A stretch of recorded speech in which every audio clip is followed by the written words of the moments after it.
વિસાવદરના મોટી મોણપરી ગામે અનુજાતિ સમાજનું સંમેલન મળ્યું સાથે બાબા સાહેબ આંબેડકરની પ્રતિમાનું અનાવરણ કરવામાં આવ્યું। વિસાવદરના મોટી મોણપરી ગામે અનુજાતિ સમાજનું સંમેલન મળ્યું સાથે ડોક્ટર બાબા સાહેબ આંબેડકરની પ્રતિમાની અનાવરણ કરવામાં આવ્યું। વાત કરવામાં આવે તો જૂનાગઢના સંજય સોલંકી ઉપર ગોંડલના ગણેશ જાડેજા દ્વારા ગુજારેલ અત્યાચાર વિરુદ્ધ જૂનાગઢથી બાઇક રેલી કાઢીને વિસાવદરમાં સરદાર ચોકમાં સરદારજીની પ્રતિમાને તેમજ જૂના બસ સ્ટેન્ડ ચોકમાં બાબા સાહેબનું સ્ટેચ્યુને હારતોરા કરેલ। ત્યાંથી વિસાવદરના મોટી મોણપરી ગામે બાબા સાહેબની પ્રતિમાની અનાવરણ વિધિ કરવામાં જૂનાગઢના રાજુ સોલંકી તેમજ ડોક્ટર બાબા સાહેબ આંબેડકરના પુત્ર યશવંતરાવ આંબેડકર તેમજ જિલ્લાના તેમજ ગ્રામ્યમાંથી અનુજાતિના અનેક આગેવાનો હાજર રહેલ। અત્યાર સુધીમાં ગુજરાતમાં અનુસૂચિત જાતિ ઉપર થયેલ અત્યાચારમાં સરકાર તરફથી અનુજાતિને ન્યાય નથી મળતો, એટલા માટે ગામે ગામ અનુજાતિને જાગૃત કરવા માટે આંદોલન ચલાવશું। ત્યારે જો સરકાર તરફથી ગણેશ ગોંડલ ઉપર ગુજસી કોર્ટ કલમ નહીં લાગે, 120B સંજય સોલંકીના કેસમાં નહીં લગાવે તો અનુજાતિ દ્વારા 15મી ઓગસ્ટના દિવસે ગાંધીનગરમાં પણ આંદોલન કરવામાં આવશે તેવી જાહેરાત કરેલ હતી। રિપોર્ટર હરેશ મહેતા, વિસાવદર। અને જયરાજસિંહની ભાઈએ વાત કરી, દેવદાનભાઈ, મેં એનો વિડીયો જોયો હતો। એ ભાઈ એમ બોલ્યો કે એનું સ્ટેટસ ને મારું સ્ટેટસ, મારું સ્ટેટસ તારાથી હર હતું ને તો જ હું ગોંડલ આવ્યો, એમ નામ ગોંડલ ના આવ્યો ભાઈ, હું તારાથી હર હતો, હવાયો હતો ને એટલે જ હું ગોંડલ આવ્યો હતો। પેલા તો હું એકલો ટ્રેન ફેરવી ગયો હતો, એકલો। તમે મારો મોટરસાયકલનો વિડીયો જોયો હોય છે, મોટરસાયકલમાં નીકળો, વલ્લભ સરદારના સ્ટેચ્યુ 1 કલાક બેઠો કે કોક આવીને મને મારે, કોક આવ્યા નહીં, અમુકને જોઈ હટે તેને ભાગ્યા। મેં નક્કી કર્યું છે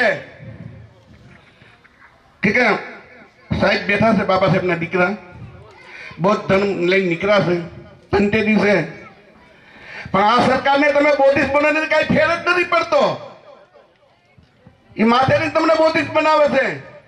મેં ભારતીય બૌદ્ધ સંઘમાં કામ કર્યું છે, ભારતીય બૌદ્ધ સંઘનો રાષ્ટ્રીય મહામંત્રી હતો અને મોહન ભાગવત મારું સન્માન કરવાના હતા, રાષ્ટ્રીય ડોક્ટર બાબા સાહેબ આંબેડકર રાષ્ટ્રીય એવોર્ડથી મને દિલ્હીમાં સન્માન કરવાના હતા મારું।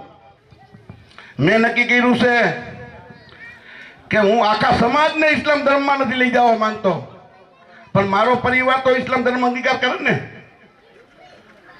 મારો 150 જણાનો મારો પરિવાર છે, મને ન્યાય નહીં આપે। જયરાજસિંહના છોકરાએ જે બંદૂકો મારા દીકરાને ભરી હતી, બંદૂકો પોલીસ કબજે નહીં કરે, 6 મોબાઈલો મારા દીકરાને નંગન કરી મોબાઈલમાં શૂટિંગ ઉતારી પોલીસે કબજે નહીં કરે, તો હું 10 તારીખે કલેક્ટર ઓફિસે જવાનો છું, ઇસ્લામ ધર્મ અંગીકાર કરવાનો છું। રાજુમાંથી રફીક થઈ જાઉં, બીજું હું ફેર પીશે। આજે મને કોઈ રાજુ તરીકે ઓળખે, કાલે રફીકભાઈ નીકળ્યા ગલીઓમાં, ટોપી પહેરલો હું ભાઈ, તમે ઢોલ નથી હો, કે હું આ લડાઈ છે મારી, એ મારા છોકરા હાથું નથી લેતો કે બીજા દીકરા ઉપર આવું ના થાય, એટલે હું લડાઈ કરું છું। મને ટેબડ થી જયરાજસિંહ બાંધવાની, મને ટેબડ થી નહીં બાંધવાની। હું અને જયરાજસિંહ 3 કલાક ભેગા બેઠા, એ મારી બોડી લેંગ્વેજ જોતો હતો ભાઈ, આમ મારા પગથી માથા સુધી જોઈ, મારા હું પગ ઉપર પગ ચડાવીને બેઠો, હું આમ જ બેઠો। તું દરબાર તારા ઘરમાં ભાઈ, અમે દોઢ દરબાર છીએ। મારા શબ્દો કઈક અલગ છે કે હું પૂછું છું મુજને કે હું શું કરું છું, મને જે નથી ગમતું એના માટે હું હરું છું ફરું છું। શું મને નથી ગમતું કે મારા સમાજના દીકરાને, 9 વર્ષના દીકરાને પાણીના મટકા સુવામાંથી એમની હત્યા થતી હોય, આ અમને નથી ગમતું, એટલા માટે રાત દિવસ અમારે હરવું ફરવું પડે છે।